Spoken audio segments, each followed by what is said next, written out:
Welcome to the DVCon workshop on functional SoC and early firmware verification using a virtual realization layer. This workshop is sponsored by Breker Verification Systems. So in this workshop, we'll be looking at evolving SoC verification challenges and needs.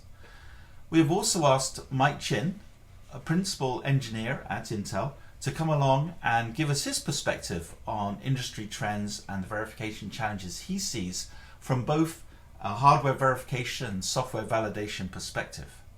This will be followed by Adnan Hamid, CTO and CEO of Breker Verification Systems, and Adnan will give us a full presentation on new methods that are being used to deal with these SoC verification challenges, including the use of new technology named the synthesizable Verification OS. Finally, we'll summarize these requirements and show how the Verification OS can be used to solve them. A word first about evolving SoC verification. So in the past, functional verification was often focused at the IP level, with individual blocks being fully tested using System Verilog and UVM test benches. And the SoC would be basically interconnected, well-defined IP blocks, and these could be re-verified using real data and software as opposed to functional tests. This really evolved from the ASIC on-board approach, where individual ASICs were pieces of functionality driven by a processor on a board. Today's SoCs are far more complex, require a far greater degree of verification. We see a lot of infrastructure complexity, including advanced cache coherency, complex security protocols, etc. We see functionality spread across multiple blocks and software, therefore not allowing individual blocks to have full functional verification, but the functional verification being focused at subsystem level. We see concurrent operations all using the same resources, which means that the SoC must be tested with multiple operations running at the same time to check for bottlenecks and strange corner cases. And we see a lot more development in parallel, hardware, software, and verification test benches all being designed together. So at this point, SoC verification clearly requires a new look, and that's what this workshop is focused on. So we would like to welcome Mike Chin, who's a principal software engineer from Intel. Thanks, Mike, for participating in the workshop today. Not a problem. Cool. So firstly, Mike, maybe you could provide the audience with an overview of the kind of work that you're doing today and how you sort of, operate within Intel. Sure. I'm in charge of validation software for a number of our IP blocks that we have inside of our SoCs. So we look at different things like different types of IP controllers for devices, high-speed IOs, security, all sorts of different types of usages that you would have within a platform, and we need to validate all of those. And my team and myself, we write the software that we use to do what we call spec level validation of the IP, making sure that everything is working before it gets released out to the customers. Oh, excellent. Okay. So you're obviously working with a lot of big SoC designs and doing a lot of validation across those. Yeah, within every SoC, our IPs are we have upwards of 25 different IPs that we're working with to do validation and trying to get everything working at the same time. Both, it's an interesting problem because you look at it from validating the IP, but then you also have to look more broadly outside of just the IP scope, look at it from, say, the SoC itself. Now, we have the IP, you have to eventually integrate into the SoC. And one of the driving factors that we have is to make sure that our ability to shift our content and our validation goes from that IP block all the way to the SoC. Right. And so that's been a huge challenge for us because not only are you looking at IP to SoC scalability, but we're also looking at things like platform scalability, going from simulation platforms, emulation platforms, different FPGAs for pre-silicon, all the way to your final post-silicon platform. Wow. This is the type of gamut that we have to cover when we're doing our work. So, Mike, backing up for a second, we've talked in the past about some of the big industry challenges that are out there, and I think are there for many different companies, right? Um, Yes. would you just like to elaborate on some of those and how they might affect you? Well, I think the biggest one is the competitive drive that you have within every single company Yeah. out there, right? And it's really how soon can you hit the market? Your TTM, your time to market has to be as fast as possible for you to be at the bleeding edge of competition and for you to be at the bleeding edge of technology. And because if you're not at the leadership position, Hmm. then you have a problem. Uh, you're falling behind, and it's hard to catch up, right? Yes. So number one is your time to market, and from there everything comes it comes into play of how do you get there? How do you make Mm. this happen? Because being first doesn't necessarily mean you're best. Right. First with quality means that you've got a leadership position, Hmm. right? So we want to be able to release a product that has high quality. So how do we do that with our validation approaches? We need to look at the completeness of our validation, make sure that we have everything per spec is supported. We've hit all of the different corner cases in the design Mm. and made sure that everything is working. Um, and Yeah. then you know, I think the other part of the TTM, the time to market, is that fast part, right? We Yeah. just talked about the quality, but how do you do it fast, and how do you do it with a cost that is minimized as much as possible? I'll take a look at a simple stepping of a silicon design that we would put Yeah. out. Hmm. And I don't think it's surprising just to think that it costs millions of dollars to do a single stepping. You want to Yes. minimize the amount of steppings that you have to do at any given point in time. So how do we do that? Um, and that's kind of the concept of shifting left, right? We want to shift left our validation as Mm. much into pre-silicon designs, validating all of our corner cases, validating as much as possible. So that way, when we get into post-silicon, we really have a methodology of just being able to make sure everything is sanitized, that Hmm. the full integration Yeah. to the system is all there. But really, if we're able to shift left the amount of bugs that we find in pre-silicon to pre-silicon, then in post-silicon, we are going to be far cleaner, far fewer steppings, Right. faster time to market, faster time to PRQ, right? And, Right. and so all of these things, they really do coalesce around that concept.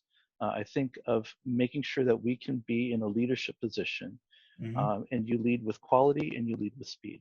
Yes, very interesting. So basically, time to market, quality, differentiation through complex designs, of course, and development efficiency. All these things come together, and I guess Mhm. it really all ends up in terms of cost, right? Yes, yes, Direct expense, lost opportunity cost, and so on. yes, exactly. Yeah, interesting. Okay, okay, cool. So diving a little bit more deeply, Mike, into this, you've mentioned in the past some of the specific kind of challenges you have Hmm. in verification and validation in your area. I mean, Hmm. would you mind, and I know you touched on this a little bit at the beginning in terms of Yeah. portability, but would you like elaborate on some of these a little bit? uh, it's really the challenges that you have for I think for any sort of design house. It Hmm. is always taking the IP itself and then scaling it out to the SoC. Yeah. That's one vector of scalability that we have, and one challenge that we have. Hmm. Another orthogonal vector is looking at your platform scalability, because it's very easy for us to be able to validate, say, an IP on a single FPGA, Right. but you can't use that inside of a larger SoC. Hmm. So when you look at your content and you need to scale that, you need to scale from a FPGA or from simulation Right. into a larger SoC emulation, and then ultimately to your post-silicon platform. Right. Um, Okay. yeah, and so those are really the two starting vectors that we would look at. The Hmm. others, I think, you start looking at, say, post-silicon validation, really prepping your product for the end market, for your consumers and your customers. You want to do some level of validation with the type of use cases that they would be using. Right. Operating systems are probably the primary way you think about it, because some people run Windows, some people run iOS, some are on Yocto or Linux. Making sure that your content or your design is working on those platforms. How do we do that in a very scalable way? That's a really big challenge, I think. And presumably bare metal as well, I guess, Mike, right? And bare metal too, yes, absolutely. Because I think for the way that we view it here, bare metal is the start of all of your validation, because that's where you take that IP itself and then you start looking at it, right, using a bare metal type of approach. The challenge just related to integrating IP into SoCs these days and the verification around that. I mean, what's your view on that? It can become challenging. It is slightly less challenging if the design is in-house, because you can have a somewhat seamless handoff from your IP team to your SoC team, from IP validation to SoC. But there's a huge challenge if you are a consumer of third-party IPs, say your PHYs, your even digital logic for some of your soft IP controllers. You want to be able to integrate it, and part of the integration task is running that IP, doing its basic operations, and then making sure that everything is running, right? Yes. So one of the challenges that we have seen is, how do you minimize the cost of getting content that will run? And how do you minimize the cost of that content? Because your content platform that you're developing on may not be the same as that vendor's. They may be delivering to, say, Debian, but you're running on Intel Next, or you're running on Windows, right? We all have the challenge is there because we don't all talk on the same language. And I think that's the biggest problem that we have. Even in-house, talking to the same language of pre to post and IP to SoC, if we all talk the same language, then we can all run on the same types of platforms, and different operating systems, and that makes it a lot better for us to move with agility. Yeah. And this leads to a discussion that you and I have had for a while, which is around this idea of a synthesizable verification OS, which I guess, one of the objectives would be to try and equalize these different languages that you're all talking, or we're all talking, and bring some standardization into this process. I mean, what's your sort of view on this idea in general?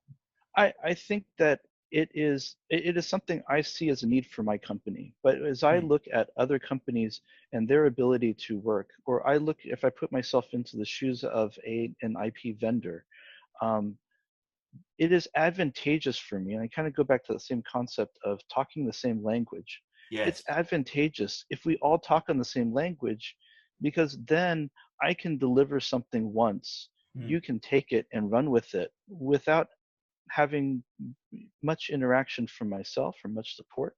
So the support costs are low, both on both ends, as a supplier and as a consumer. And it really helps us to fast track our validation, right? And then you think about it, if we're able to do all of this and fast track our validation and do this with higher quality, it comes back to that whole message about time to market. Now we can actually move and deliver faster to the market itself. Yeah, and I guess shift left as well, right? I mean, introducing more concurrency too. Interesting. So as SoCs that you're working on evolve, I mean, where are the stress points these days, and where do you see these even getting worse in the future? And how do you think this could help? The stress points are always going to be on the system itself, the SoC, and I think that the biggest stress point is always going to be something like power management. You look at very complex systems of cross IP behaviors. You look at very complex behaviors within the IPs themselves when they are trying to do any sort of power management states. Yeah. And these need to be very well understood and very, very well validated. I can't even stress how many bugs we worry about when it comes to power management, because it is such a complex domain. Yeah, yeah. So I think talking the same language and having content that talks that same language helps us to apply more simplification to that very complex problem. Right. Because now we're all grounded in terms of how we view the problem or how we want to address that problem. And that helps us to make a very complex problem a little bit easier to deal with, and a little bit easier for us to express and validate. Certainly, yeah. Okay, Mike, and any other thoughts or comments you'd like to share with the attendees here today? Simply that I think Verification OS is probably the start of where we want to be. We've had a start already in terms of how do we model our work, and using portable stimulus as that means of the industry standard for modeling.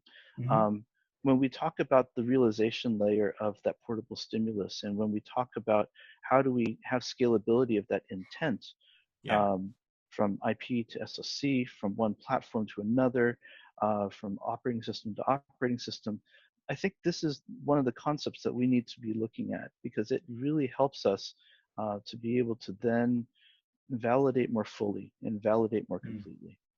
Excellent. Well, Mike, I really want to thank you for your time and your insights today. I think this has been enormously helpful. Thank you very much.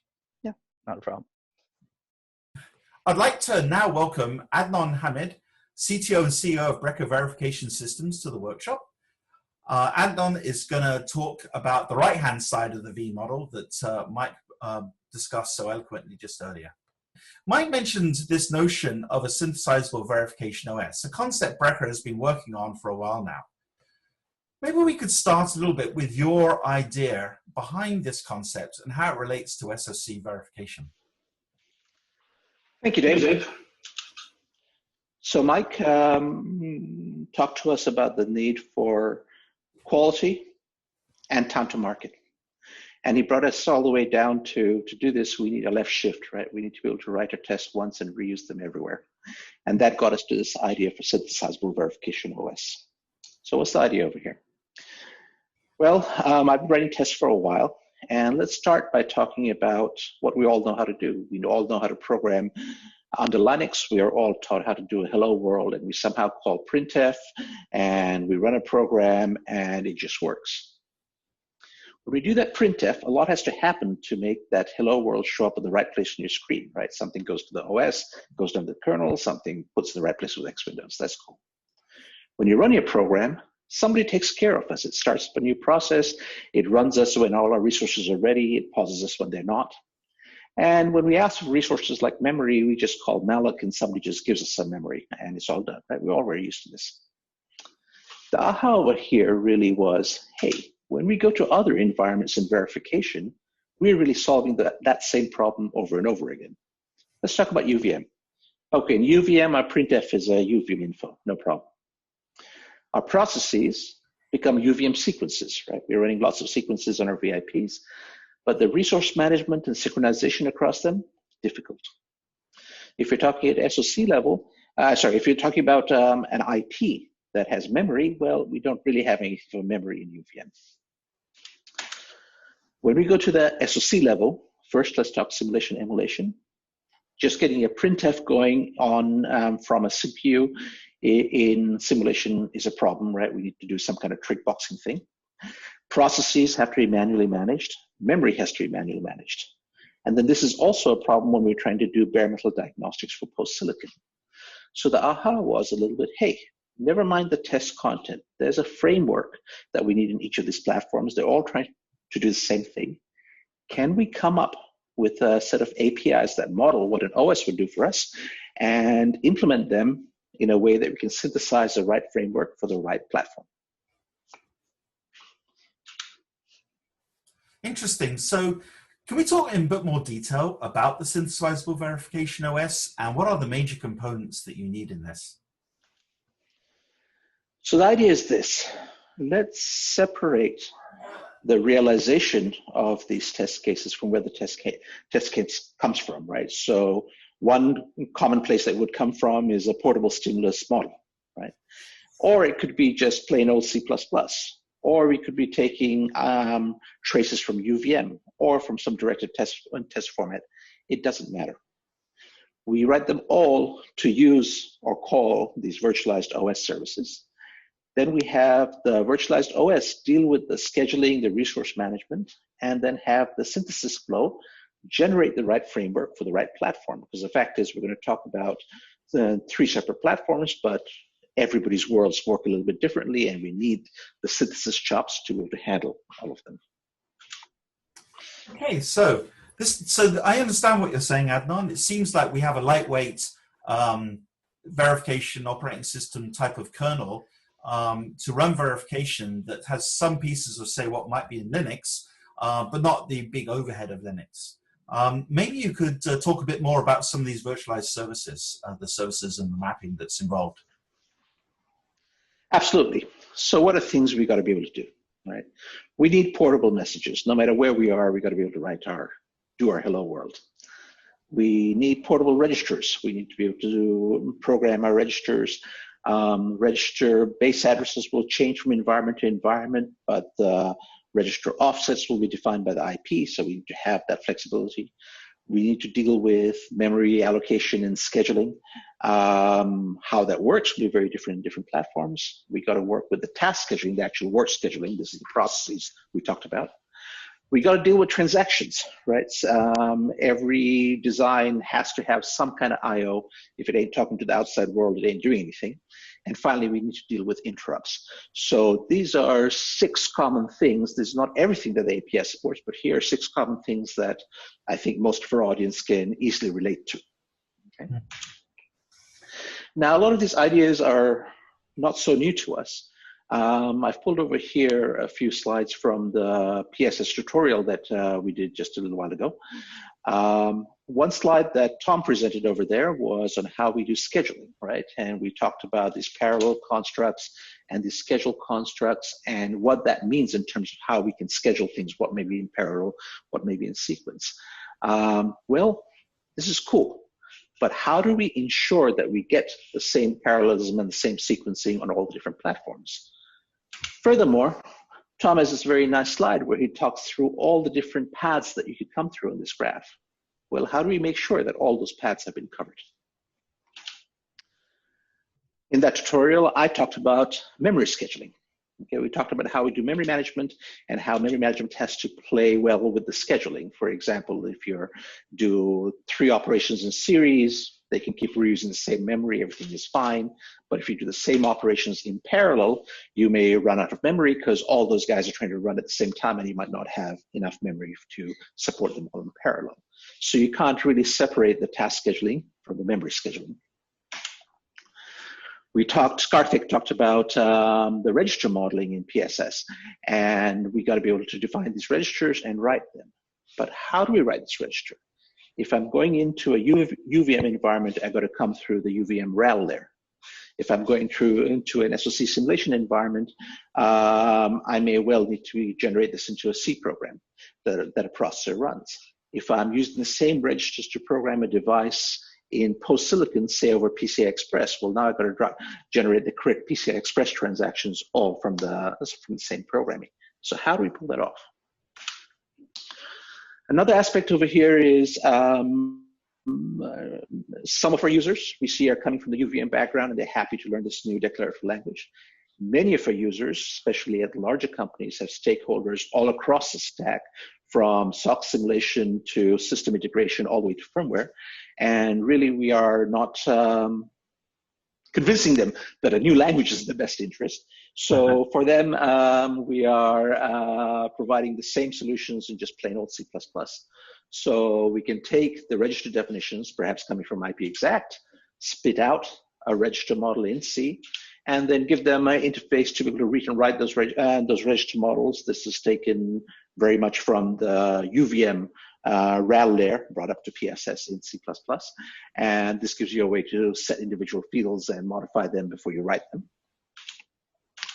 Another piece that I think is required in PSS is transactions, right? So we got to be able to define TLMs. What we're talking about is transactions that we intend to send to some kind of I/O interface, like PCI Express or the USB side of a USB device, right? There's a register side that's coming from the CPU. I'm talking about the wire side. Okay, so we can define these register models. We can even spit out the UVM code to tie those register models into UVM. And the use model in C is very straightforward. Again, model based on what we do in UVM today. Okay, so familiar things just being done in plain old C++ instead of UVM. So what did I just talk to you about? We have the whole notion of portable stimuluses talking to us about how we can write models that define the scheduling we need, define the memories we need, the registers we need, and the transactions we need, and so on. Okay, and if we can get all of those requests to come to the same virtualized OS, the same set of APIs, right, the virtualized OS services, then from there we can go write a synthesis engine that can drive to UVM, to SoC simulation, to post-silicon diagnostics, or frankly, generate those same tests back into Linux, where in this case, things like memory allocation would be replaced by the Linux call. So that's really, really interesting. And I can definitely see how that could be useful, especially for SoC verification. You also mentioned that the Verification OS will schedule a series of tests and also provide execution management as well. Could you give us a sense, Adnan, of how that actually will work and how that fits in? Absolutely.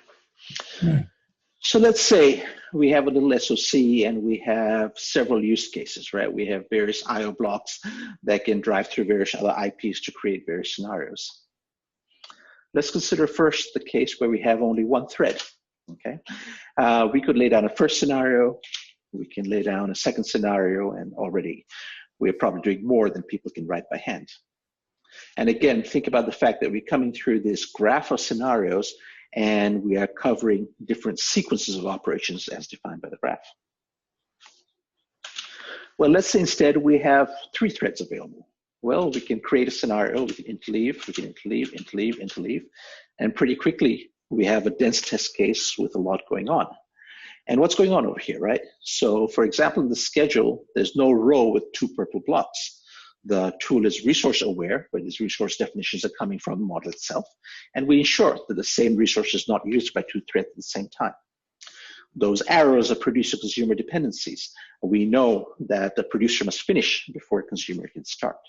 So all of that is automated in the schedule. And how is that scheduling done on these different environments? Well, that's part of the synthesis engine. Scheduling tasks is not enough. We also have to talk about scheduling memory, okay? So perhaps we have 3 memory regions defined for our design. Maybe region 1 is DDR, region 2 is on-chip RAM, and region 3 is flash. And maybe the tool will decide at generation time that the first scenario uses a buffer in region 1 and a second buffer in region 2. And then as soon as the resources are freed up, the next scenario has a high propensity to reuse some or all of the memory that was just released, right? The point over here is by scheduling the memory along with the tasks, so we can put a lot of thought into what are interesting addresses to pick, such that we're creating lots of memory collisions, right? It's well known that random addresses, sequential allocations are not very good for verification. We want heavy reuse of the same addresses to create conflicts. So this is the scheduling part of it. But once we have the schedule, how do we drive it into these various environments, right? There are various things we got to do.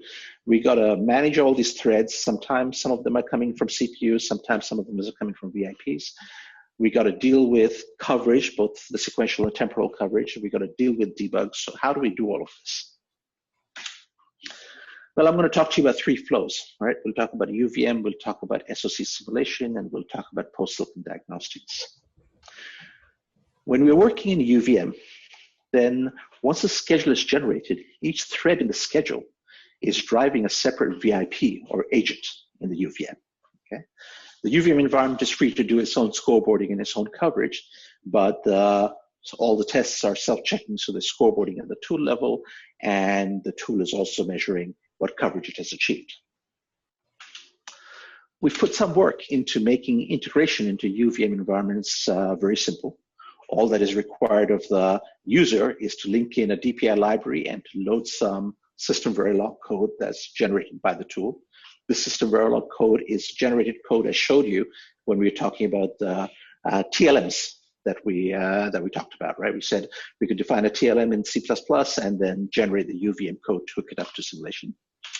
And once we have that, we can simply patch into the existing UVM sequences to get requests from the tool and send responses back. So the point over here is the mechanics of integration to UVM can be made very, very simple. A second flow is SoC simulation, SoC emulation. Over here, now we have CPUs in the loop. We might have multiple CPUs. We might want to put multiple software threads on each CPU. And coming through the synthesizable verification OS, the tool will synthesize a C program. In that C program, it'll synthesize threads for each CPU. It'll generate separate programs for each CPU. And it'll generate all the interlocks between operations across the CPUs using shared memory. So all of that is automated. We're not going to think about it. It's going to schedule our memory for us, initialize the memory for us, and so on.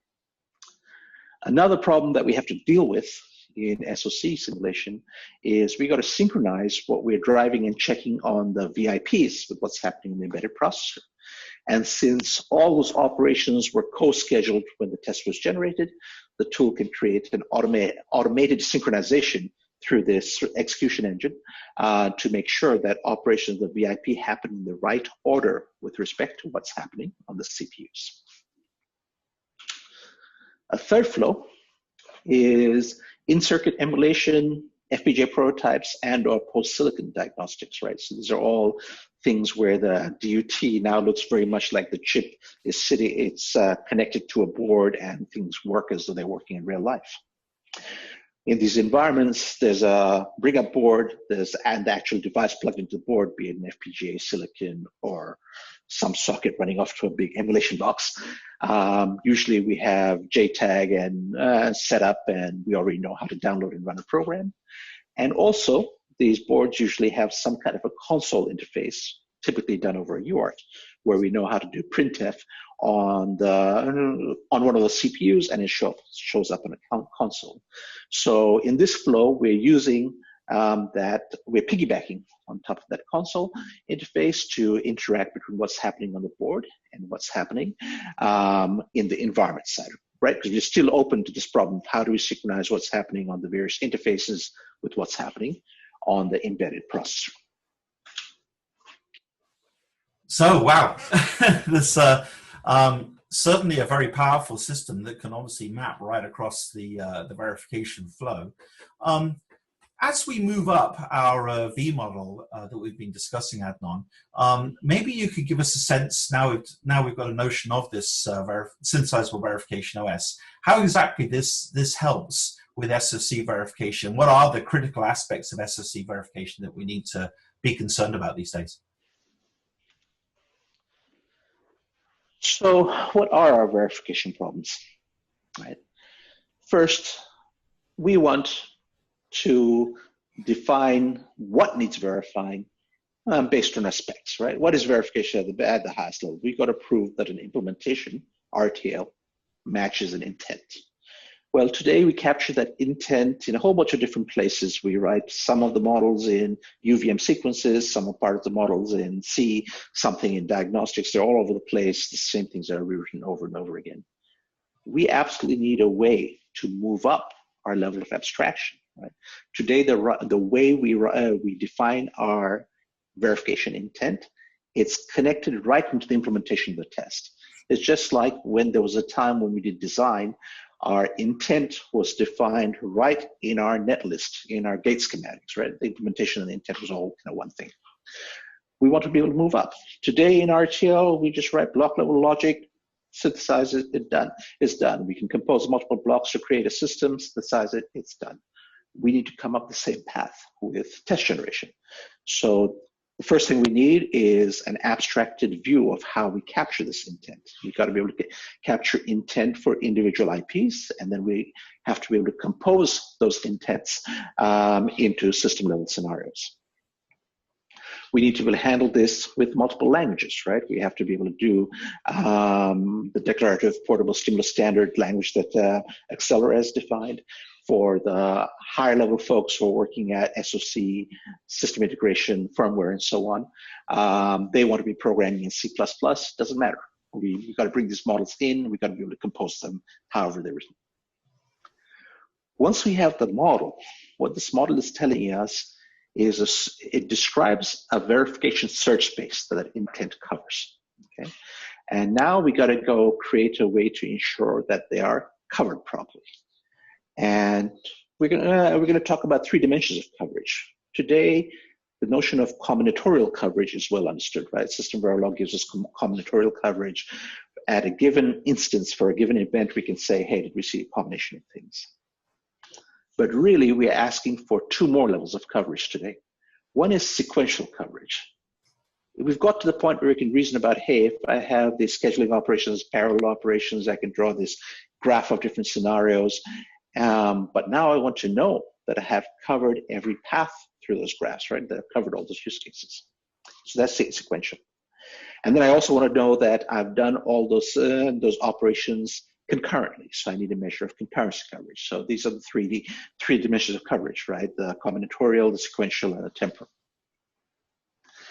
And the third thing that Mike talked about is we need to shift left, right? So we want to write these models once, and we want to reuse them many, many times.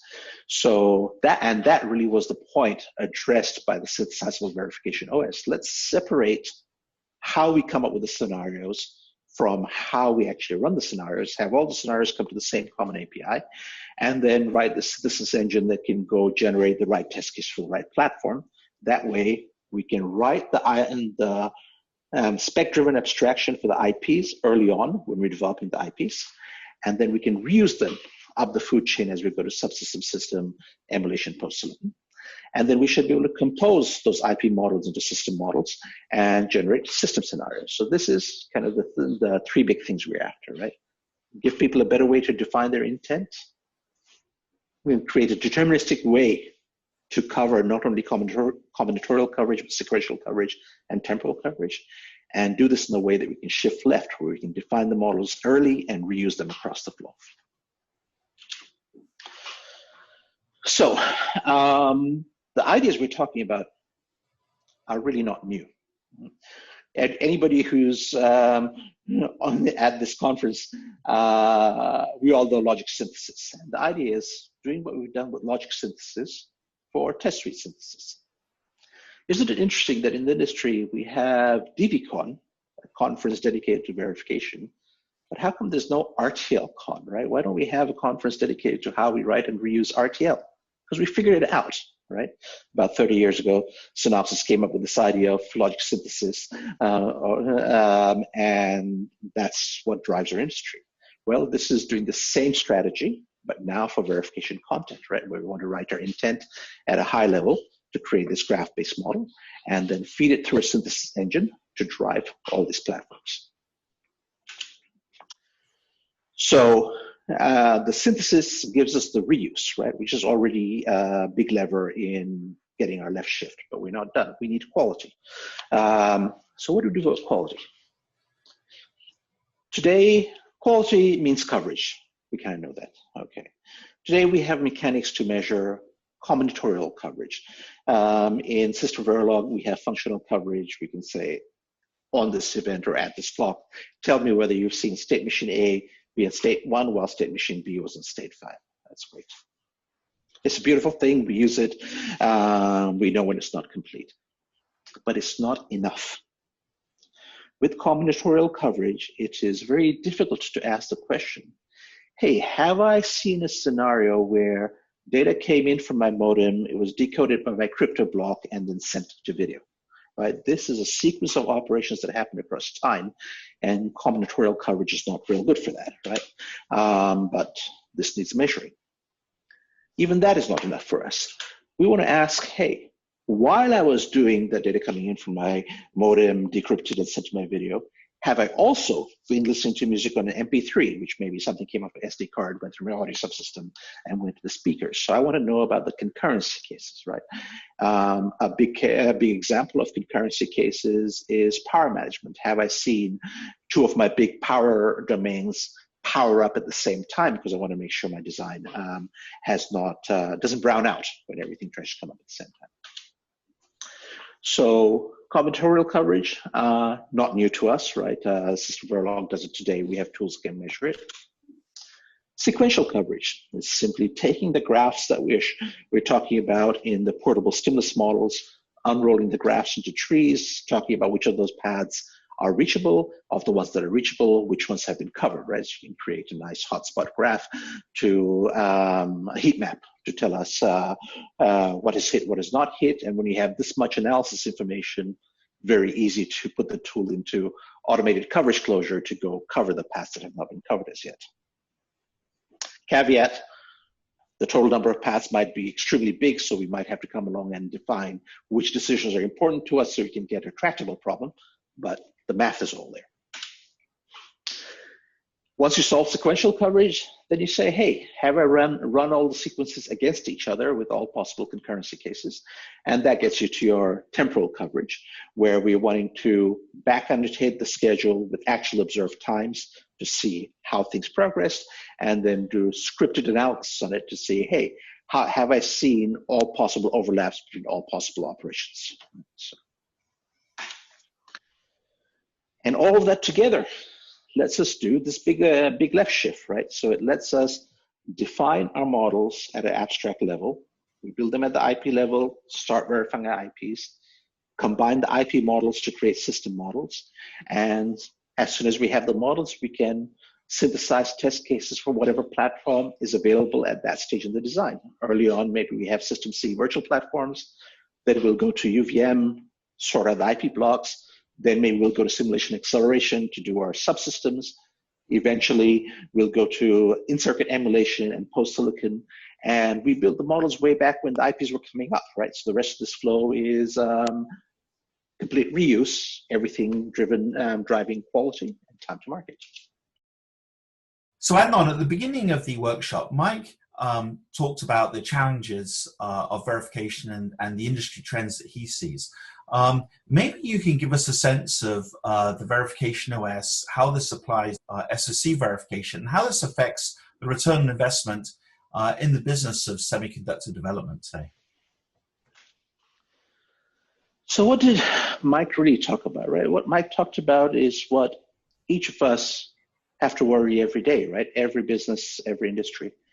But especially in semiconductors, where everybody's competing for the same sockets, right? So what do we really care about? We care about time to market with high quality. I mean, there's kind of motherhood apple pie, basically, right?